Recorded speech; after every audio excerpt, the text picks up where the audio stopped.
I help executive women who dream of starting their own business get unstuck. It's women who dream of owning their own business, and for a variety of reasons, they just can't quite screw up the courage to leave their corporate jobs. So if that's you, I'm talking to you. Now, today I want to talk about some of the reasons. There are 7 common reasons why it gets really hard to want to leave your day job. Even though you might be miserable, you might be in a toxic work environment, you might have gotten passed over for a promotion and you've hit the glass ceiling. You have probably a dozen reasons why you want to be your own boss and start your own business and pursue your passion. And you dream of that. You may already know what business you want to start. You may already be writing some sort of marketing or business plan or thinking about the next steps of what you need to do. You may already be planning your exit strategy.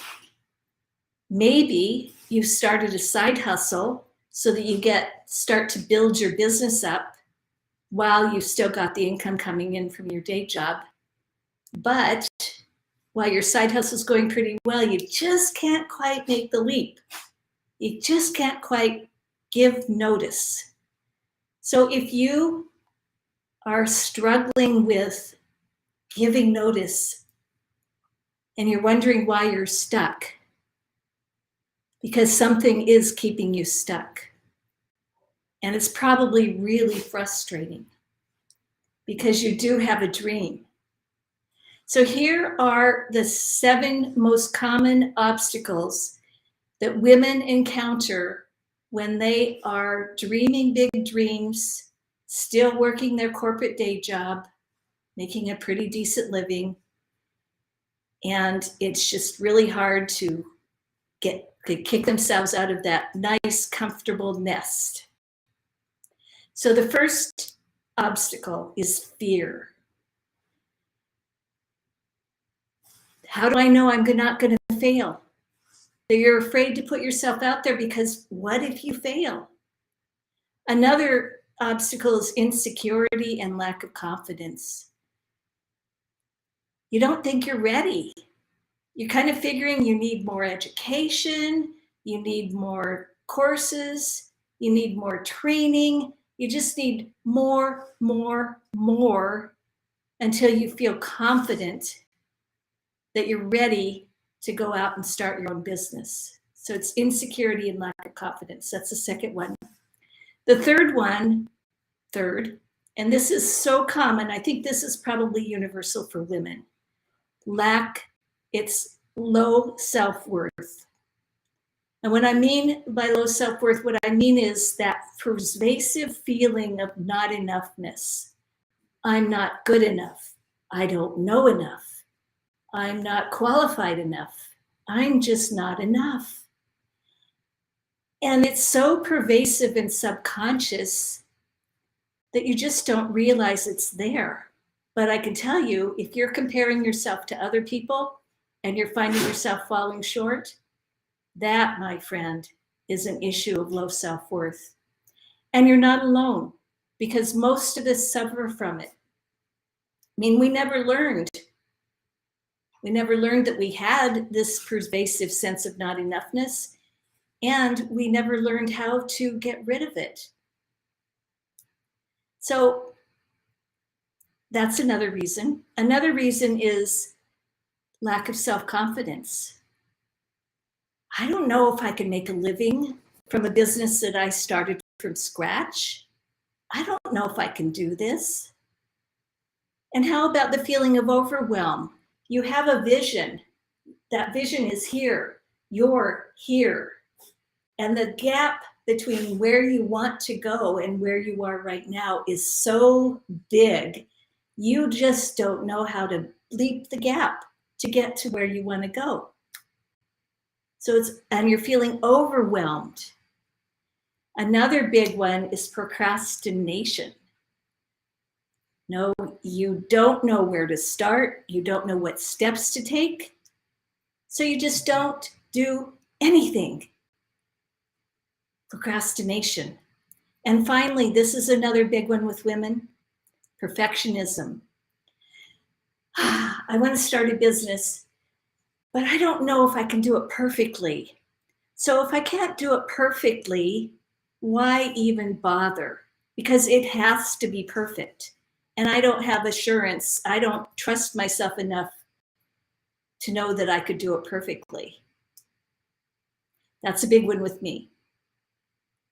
So those are the ones: fear, insecurity, and lack of confidence, low self-worth, that feeling of not enoughness, lack of confidence, overwhelm, procrastination, and perfectionism. Those are the demons, the obstacles that are probably standing in your way when you dream of starting your own business and being your own boss. What do you do about that? Those are pretty insurmountable. Don't they feel insurmountable?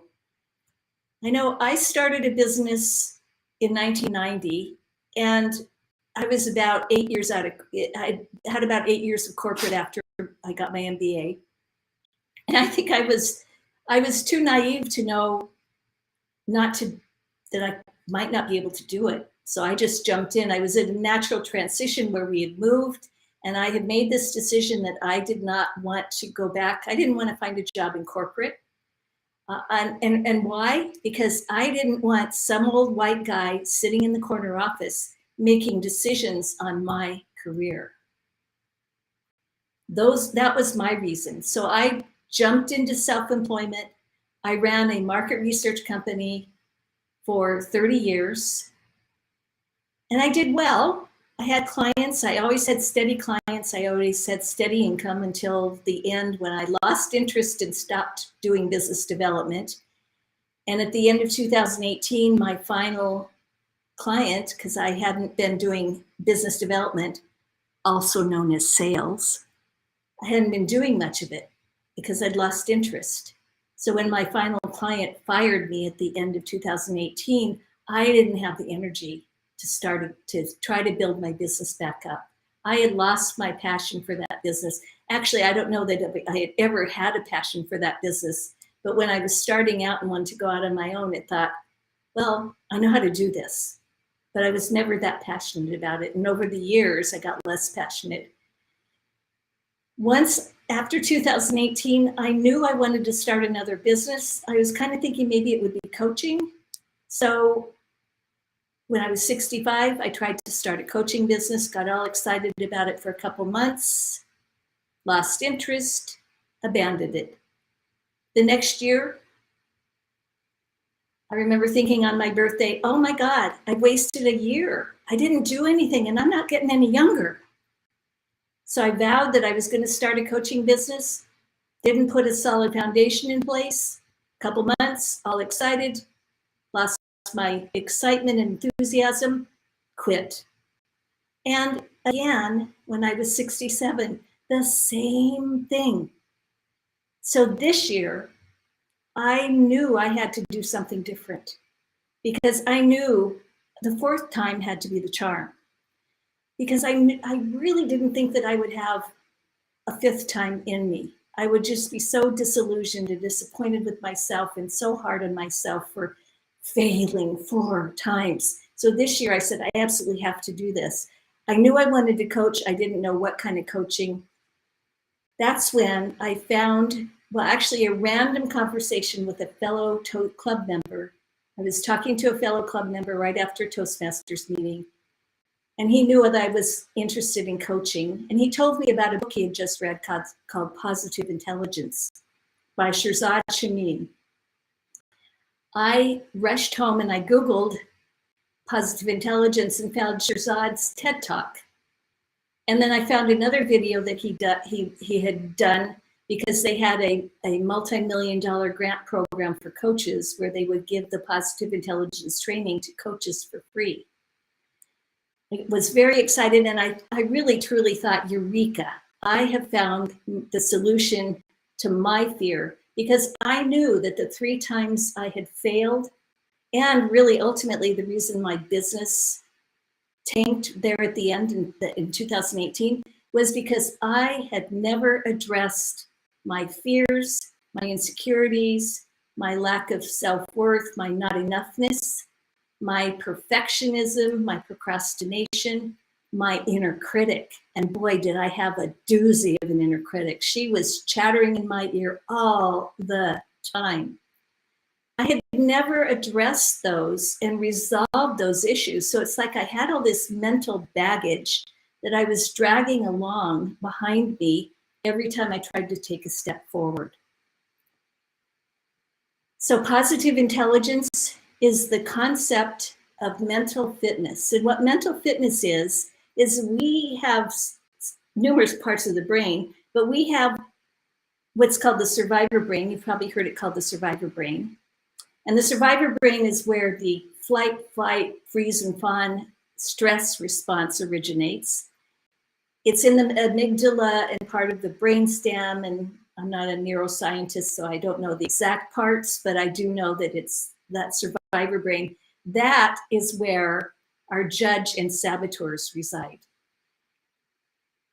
And the judge and saboteurs are always at work. I mean, my inner critic is my judge.